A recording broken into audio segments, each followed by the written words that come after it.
जैसा अभी बताया गया कि आज की ये प्रेस वार्ता 21 से 23 जनवरी तक वाराणसी में आयोजित होने वाले प्रवासी भारतीय दिवस के लिए रखी गई है। इससे पहले कि मैं अपनी बात शुरू करूं, मैं सबसे पहले योगी जी के प्रति धन्यवाद ज्ञापित करना चाहूँगी कि यूपी सरकार ने हमारे प्रवासी भारतीय दिवस के लिए सहयोगी राज्य बनना स्वीकार किया और बिना किसी हिचक के बहुत सहर्ष स्वीकार किया। मित्रों, वाराणसी के प्रवासी भारतीय दिवस से पहले मैं आपको इसकी थोड़ी पृष्ठभूमि बता दूं कि प्रवासी भारतीय दिवस क्या है, क्यों घोषित किया गया। 2003 में जब अटल जी की सरकार थी तो एक दिन चर्चा ये चली कि विश्व में और देशों में भी बहुत से दिन प्रमुख व्यक्तियों के नाम पर या प्रमुख घटनाओं के नाम पर रखे जाते हैं और मनाए जाते हैं। जैसे विश्व में 8 मार्च का दिन अंतर्राष्ट्रीय महिला दिवस के रूप में, 2 अक्टूबर का दिन अंतर्राष्ट्रीय अहिंसा दिवस के रूप में और अब 21 जून का दिन अंतर्राष्ट्रीय योग दिवस के रूप में मनाया जाता है। इसी तरह भारत में 5 सितंबर का दिन शिक्षक दिवस के रूप में, 14 नवंबर का दिन बाल दिवस के रूप में मनाया जाता है। तो हमारा डायस्पोरा यानी बाहर रहने वाले भारतीय और भारतवंशी, इनका इतना महत्व है, क्या कोई दिन हमें इनके लिए समर्पित नहीं करना चाहिए। तो अटल जी ने कहा विचार बहुत अच्छा है, तो हम निश्चित तौर पर प्रवासी भारतीय दिवस मनाएंगे और 9 जनवरी के दिन को उन्होंने प्रवासी भारतीय दिवस के रूप में घोषित किया। 2003 में ये दिवस पहली बार मनाया गया और अटल जी ने बोलते हुए कहा कि हमने आपको यहां बुलाया है, आपके धन का लाभ लेने के लिए नहीं बुलाया, आपके अनुभव का लाभ लेने के लिए बुलाया है। और 2003 से 2015 तक ये दिवस हर वर्ष मनाया जाता था। हमारी सरकार जब 2014 में आई तो 2015 में संयोग ये था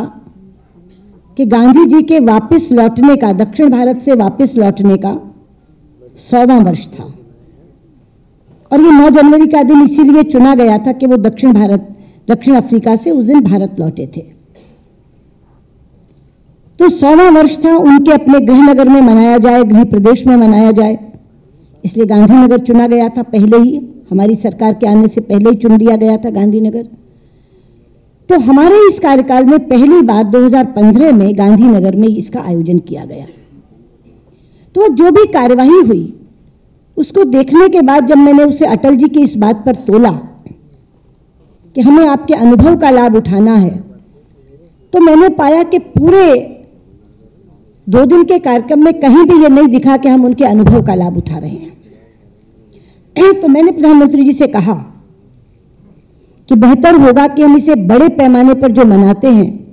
उसे प्रतिवर्ष मनाने के बजाय 2 वर्ष बाद बनाएं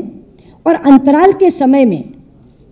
इस तरह के कार्यक्रम आयोजित करें जहां वाकई हम उन्हें बुलाकर उनके अनुभव का लाभ उठा सकें। उन्हें विचार पसंद आया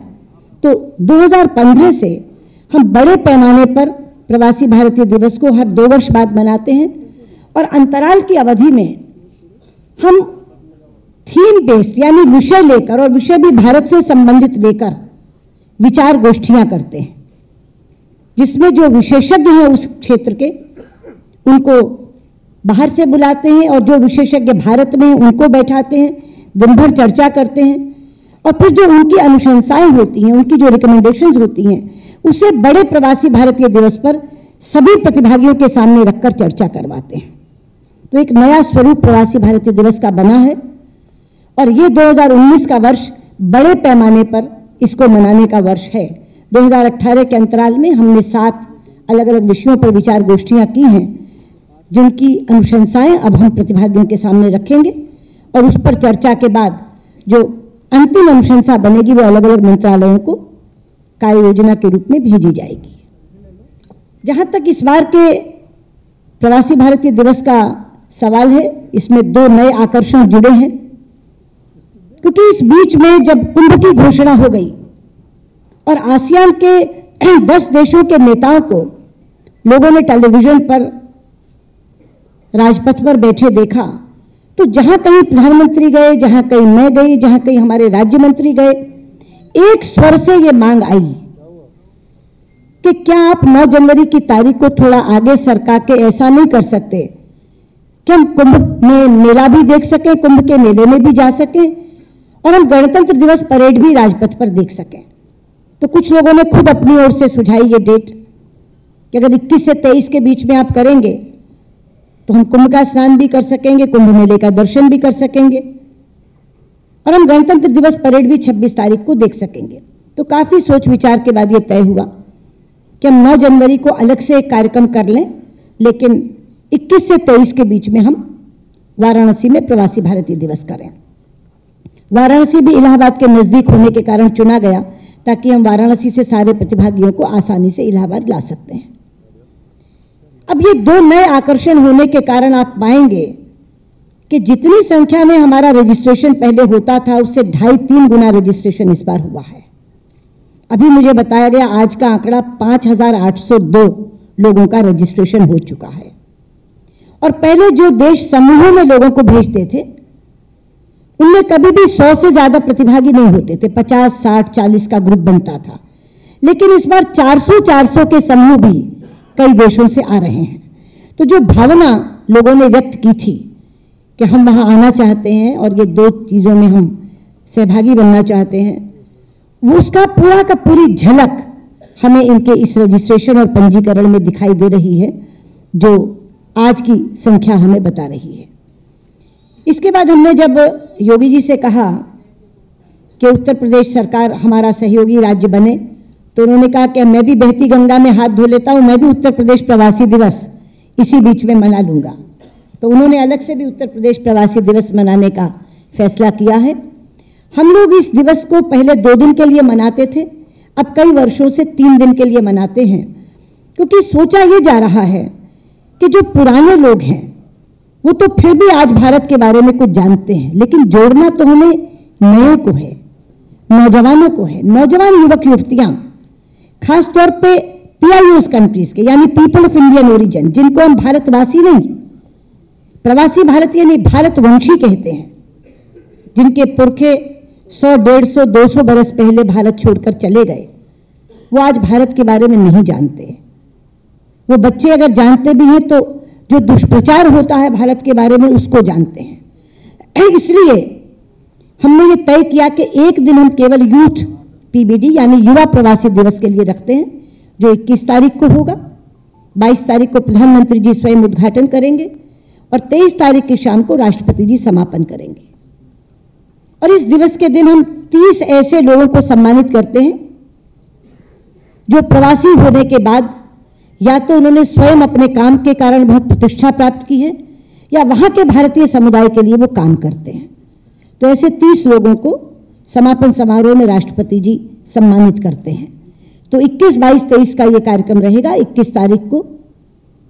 युवा प्रवासी भारतीय दिवस और उसी दिन उत्तर प्रदेश प्रवासी दिवस। शाम को वो बच्चे BHU जाएंगे, बनारस हिंदू यूनिवर्सिटी के, वहाँ के छात्रों के साथ उनका संवाद होगा।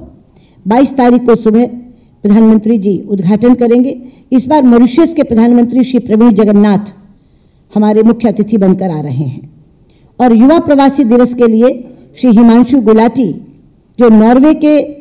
संसद सदस्य हैं, बहुत ही छोटी उम्र के हैं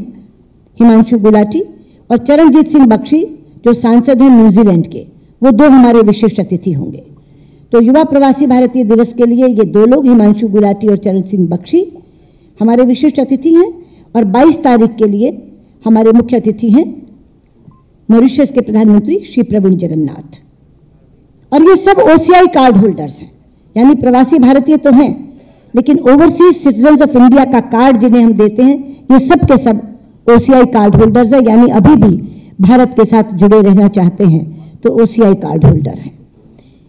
ये 3 दिन का कार्यक्रम है, लेकिन 22 तारीख की शाम को हमने इसमें गंगा अवतरण यानी गंगा अवतरण करके एक बहुत अच्छी सांस्कृतिक संध्या का आयोजन किया है, जिसमें हेमा मालिनी जी अपनी ओर से एक नृत्य नाटिका प्रस्तुत करेंगी गंगा अवतरण के ऊपर। वो भी इस कार्यक्रम का एक प्रमुख। मैं आप सबसे भी निवेदन करती हूँ, मुझे मालूम पड़ा यहाँ आकर कि मीडिया को एक शिकायत है कि उनका रजिस्ट्रेशन हमने जल्दी बंद कर दिया और इसलिए बहुत से लोग छूट गए हैं जो वहाँ जाना चाहते हैं, उनको ये सुविधा प्राप्त नहीं हो रही है। क्योंकि आते ही मुझे इस समस्या के बारे में पता चला तो इस समस्या का समाधान हमने खोज लिया है। ऑनलाइन रजिस्ट्रेशन बेशक बंद हो गया है। आप लोग अपने नाम लिखकर जो यहाँ के मीडिया इंचार्ज हैं अवनीश अवस्थी जी, उनको दे दीजिए, वो सूची वो हमें भेज देंगे, हम आपका रजिस्ट्रेशन अपनी ओर से कराएंगे और आपको सबको वहाँ जाने की सुविधा प्रदान की जाएगी। तो जो आपकी शिकायत थी, जो मुझे आते ही यहाँ सुनने को मिली, उसका समाधान मैंने कर दिया है। और मुझे लगता है जितने प्रबंध यहाँ किए गए हैं, क्योंकि हमने इनके आवास के लिए 3 तरह की व्यवस्था की है। एक व्यवस्था हमने होटल बुक किए हैं, एक व्यवस्था जो स्विस कॉटेजेस बनवाई हैं योगी जी ने, बहुत ही सुंदर, जैसी कुंभ में भी बनी हुई हैं, उसमें किया है। और एक नया आयाम प्रधानमंत्री जी की इच्छा के कारण जोड़ा गया है, काशी का आतिथ्य, जहां काशीवासी उमड़ घुमड़ कर कह रहे हैं कि वो आए तो हमारे घरों में रुकें। हम अतिथि देवो भव की परंपरा निभाना चाहते हैं, तो काशी के आतिथ्य की श्रेणी में काशीवासी जिन्होंने अपने नाम लिखाए कि हमारे घरों में लोग रहें, उनमें भी रहने का प्रबंध किया गया है। और बहुत ही ज्यादा लगन से योगी जी स्वयं निगरानी करते हुए अपने अधिकारियों के माध्यम से इस प्रवासी भारतीय दिवस को मनवा रहे हैं। मैं पुनः आपका धन्यवाद करती हूं और आप सबको भी निमंत्रण देती हूं कि ये प्रवासी भारतीय दिवस अनोखा और अनूठा होगा। और केवल प्रवासी भारतीय दिवस नहीं होगा, हम अपने प्रतिभागियों को अगले दिन 24 तारीख को कुंभ मेला दिखाने के लिए इलाहाबाद प्रयागराज लेकर आएंगे और उसके बाद प्रयागराज एक्सप्रेस चलाकर 24 की रात को उन्हें दिल्ली ले जाएंगे। 25 तारीख को वो दिल्ली घूमेंगे और 26 तारीख को उन्हें अपनी ओर से व्यवस्था करके हम राजपथ पर ले जाएंगे ताकि वो गणतंत्र दिवस परेड का भी आनंद ले सकें। यहाँ के बाकी प्रबंधों के बारे में जानकारी आपको योगी जी देंगे। मैं माइक उनको प्रदान करती हूँ। आप सबका बहुत बहुत धन्यवाद आदरणीय योगी जी। मैं आभारी हूँ आदरणीय प्रधानमंत्री जी का और माननीय विदेश मंत्री जी का कि उन्होंने 15वां प्रवासी भारतीय दिवस के लिए उत्तर प्रदेश चुना और उत्तर प्रदेश में भी दुनिया की सबसे प्राचीन नगरी, हमारे सांस्कृतिक और आध्यात्मिक नगरी के रूप में विख्यात वाराणसी को इसके लिए चुना है। वाराणसी में 15वें भारतीय दिवस के बारे में जैसे कि हमारे माननीय विदेश मंत्री जी ने बताया भी है कि 21 जनवरी से 23 जनवरी तक यह पूरा कार्यक्रम आयोजित होगा। इसमें जैसे कि अभी बताया भी है कि 5,802 रजिस्ट्रेशन अब तक हो चुके हैं और विभिन्न देशों से आने वाले अप्रवासी भारतीय बड़ी संख्या में इस पूरे आयोजन के साथ जुड़ने, इसमें भाग लेने के लिए उत्सुक हैं, क्योंकि यह केवल अब एक आयोजन प्रवासी भारतीय दिवस का मात्र नहीं रहा, बल्कि कुंभ के साथ जुड़ने और देश के गणतंत्र दिवस की परेड में भी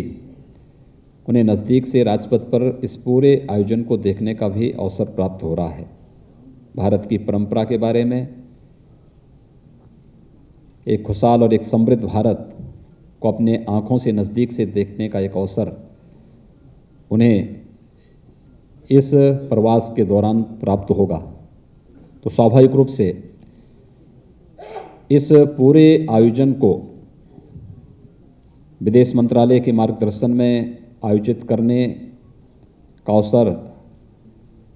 और ये सौभाग्य उत्तर प्रदेश वासियों को प्राप्त हुआ है और हमारी सरकार ने उसी उद्देश्य से इस पूरे आयोजन को वहाँ पर आयोजित करने के लिए अपनी पूरी तैयारी भी की है। जैसे कि बताया गया कि यहाँ पर जो अतिथिगण हमारे आएंगे, उन अतिथियों को ठहराने के लिए 3 प्रकार की व्यवस्था हम लोगों ने की है। एक तो काशी आतिथ्य के रूप में, अतिथि देवो भव की इस भावना के साथ बहुत सारे परिवार काशी के ऐसे हैं जिन्होंने ये इच्छा व्यक्त की है कि जो भी अतिथि प्रवासी भारतीय दिवस में भाग लेने के लिए काशी पधार रहे हैं, उन्हें हम अपने घर में रुकवाना चाहेंगे। आदरणीय प्रधानमंत्री जी की भी इच्छा थी और इस दिश से एक बड़ी संख्या में वहाँ पर रजिस्ट्रेशन हुआ। सारी औपचारिकताओं को पूर्ण करने के बाद हम लोगों ने कुछ परिवारों को इसके लिए सेलेक्ट किया है और हमारा प्रयास वो है कि काशी आतिथ्य के रूप में भी हम पहली बार प्रवासी भारतीय दिवस पर आने वाले अप्रवासी भारतीयों को उन भारतीय परिवारों में ठहराने की व्यवस्था करें और काशी के माध्यम से संदेश पहली बार देश में और दुनिया में जाएगा। दूसरा, वहाँ पर हम लोगों ने एक टेंट सिटी भी बनाई है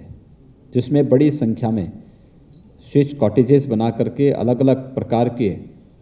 टेंट लगवा करके भी हम लोगों ने आने वाले अपने अतिथियों के रुकने की व्यवस्था वहाँ पर काशी में, वाराणसी में इस व्यवस्था को किया है। और तीसरा, काशी के होटल्स में,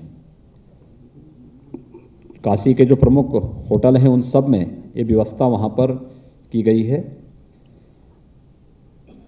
काशी के दौरान प्रवासी भारतीय दिवस के अलावा अन्य काशी भ्रमण से जुड़े हुए कार्यक्रम अप्रवासी भारतीय समुदाय से जुड़े हुए जो भी हमारे अतिथिगण आएंगे उन लोगों का होगा। इसमें काशी विश्वनाथ मंदिर, बदलती हुई काशी के साथ साथ गंगा आरती का कार्यक्रम और काशी की परंपरा और काशी की संस्कृति से जुड़े हुए विभिन्न प्रकार के धार्मिक और सांस्कृतिक कार्यक्रमों का आयोजन भी इस अवसर पर वहाँ पर किया गया है। हम लोगों ने प्रयास किया है कि काशी प्रवास के दौरान आने वाले सभी अतिथि वहाँ पर हम लोग उन्हें काशी की गलियों की बजाय काशी विश्वनाथ मंदिर या वहाँ के घाटों का दर्शन करना हो, इसके लिए हमने क्रूज आदि की व्यवस्था की है जिन्हें आसानी से सभी स्थलों पर पहुँचने में मदद भी मिलेगी और काशी के घाटों का अवलोकन करने के साथ साथ काशी के अंदर चल रही विकास के साथ साथ पुरातन परंपरा को बनाए रखते हुए आधुनिक विकास के जो कार्यक्रम चल रहे हैं उन सब को भी अवलोकन करने का एक अवसर काशी प्रवास के दौरान प्रवासी भारतीय दिवस में सभी अप्रवासी भारतीयों को देखने को मिलेगा। ये पूरी व्यवस्था वहाँ पर की जा रही है। इसके साथ ही प्रवासी भारतीय दिवस कार्यक्रम के बारे में जैसे कि अभी माननीय विदेश मंत्री जी ने बताया है कि हम लोगों ने उत्तर प्रदेश से जुड़े हुए जो हमारे अप्रवासी भारतीय हैं उन सब को उनका एक सम्मेलन 21 जनवरी को आयोजित किया है और एक बड़ी संख्या में लोगों ने इसके लिए रजिस्ट्रेशन किया है। हमारा अनुमान है कि लगभग 1000 के आसपास ये संख्या होगी। इस कार्यक्रम में वे लोग भागीदार बनेंगे। स्वाभाविक रूप से उत्तर प्रदेश के अंदर निवेश की जो संभावनाएं बन रही हैं या उत्तर प्रदेश में विकास की जो योजनाओं को हम आगे बढ़ा रहे हैं या टूरिज्म की दिशा से विगत 1.5-2 वर्ष के दौरान उत्तर प्रदेश ने जो एक लंबी छलांग लगाई है, इन सब के साथ जुड़ने के वे सभी उत्सुक हैं और इन कार्यक्रमों को उनके सामने प्रस्तुत करने और उनके अनुभव का लाभ इस अवसर पर लेने का भी हम लोग प्रयास करेंगे। इसके साथ ही 22 को 15वें प्रवासी भारतीय दिवस का उद्घाटन आदरणीय प्रधानमंत्री जी के द्वारा काशी में संपन्न होगा। 23 को आदरणीय राष्ट्रपति जी के द्वारा इस कार्यक्रम के समापन के बाद प्रयागराज कुंभ में सभी अप्रवासी भारतीयों को लाने की व्यवस्था की जा रही है। प्रयागराज में भी हम लोगों ने एक टेंट सिटी बनाई है और इस टेंट सिटी में उनके रुकने की व्यवस्था, संगम नोज में उन्हें ले जाने की व्यवस्था, लगभग 450 वर्षों के बाद अक्षय वट के दर्शन करने का सौभाग्य भी लोगों को प्राप्त होगा। गंगा जी और यमुना जी के दर्शन तो हर व्यक्ति अपने भौतिक चक्षु से करता ही है।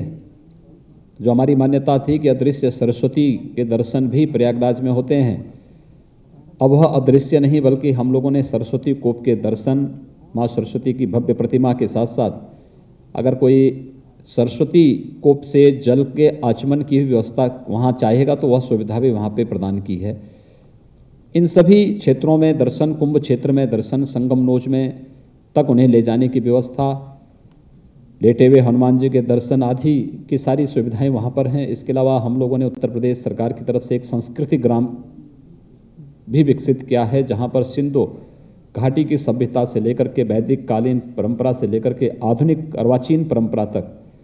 भारत की इस पूरी परंपरा को एक संस्कृति ग्राम के माध्यम से वहाँ पर एक बेहतर प्रस्तुतिकरण हुआ है। वहाँ भी उन सभी अप्रवासी भारतीयों को ले जाने का हम लोगों का एक प्रयास होगा। साथ साथ वहाँ पर उनको बेहतरीन व्यवस्था टेंट सिटी के रूप में वहाँ पर भी वाराणसी के साथ साथ प्रयागराज में भी व्यवस्था वहाँ पर की जा रही है।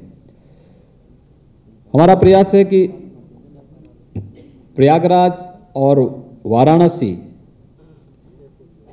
ये दो हमारे जो महत्वपूर्ण स्थल हैं उत्तर प्रदेश के, प्रत्येक अप्रवासी भारतीय इन स्थलों में 4.5 वर्षों के दौरान आदरणीय प्रधानमंत्री जी की प्रेरणा से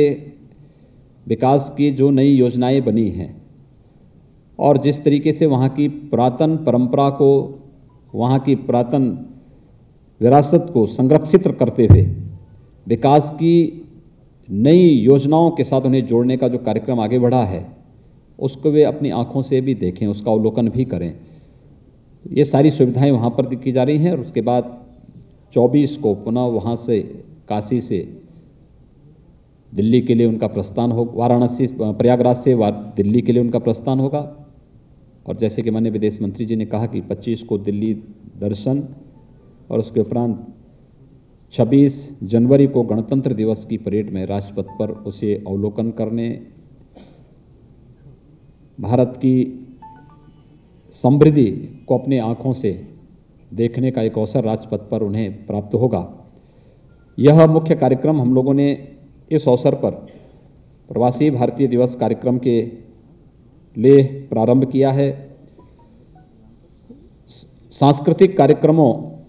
के साथ ही यहाँ पर हम लोगों ने प्रयास किया है कि 7 प्रमुख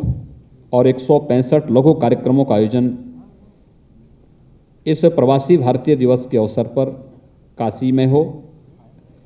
जैसे शंखनाद का है, भारत पर्व का है, देव दीपावली है। इसमें स्थानीय नागरिकों को भी कार्यक्रम में शामिल किया गया है।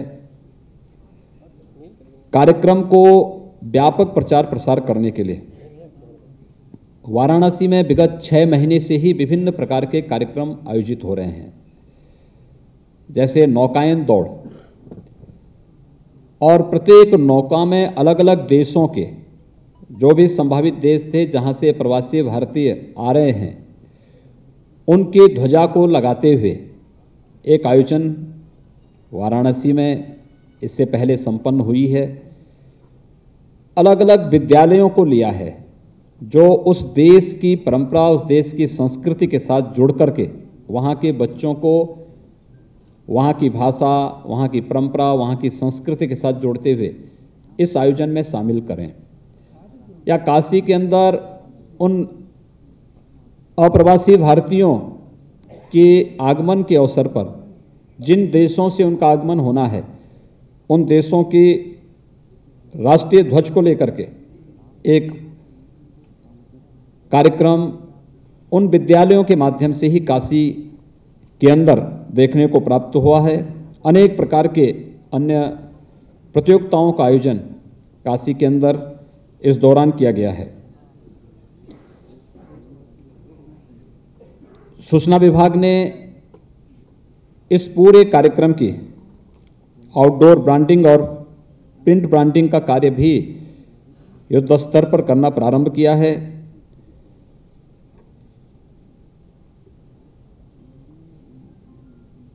अपने आप में यह 15वां प्रवासी भारतीय दिवस एक नए अनुभव के साथ आने वाले सभी हमारे अतिथियों के लिए एक अलौकिक अनुभव का अवसर भी होगा, क्योंकि प्रवासी भारतीय दिवस में एक सरकारी कार्यक्रम और उस कार्यक्रम में भारत के आर्थिक विकास से जुड़ी हुई योजनाओं या फिर भारत के साथ अपने अनुभवों को शेयर करने के साथ साथ भारत की संस्कृति, भारत की परंपरा और समृद्ध भारत की उस तस्वीर को देखने का वह अवसर उन्हें नज़दीक से नहीं मिल पाता था। यह पहला अवसर होगा जब काशी और प्रयागराज में सभी प्रवासी भारतीयों को आने का अवसर प्राप्त होगा। हम लोग इसके लिए पूरी तरह तैयार हैं और मैं इसके लिए माननीय विदेश मंत्री जी का हृदय से आभार व्यक्त करता हूं कि जिन्होंने उत्तर प्रदेश को 15वां अप्रवासी भारतीय दिवस को आयोजित करने का यह अवसर प्रदेश के लिए प्रदान किया है। स्वाभाविक रूप से हमारे पास एक अवसर है उत्तर प्रदेश को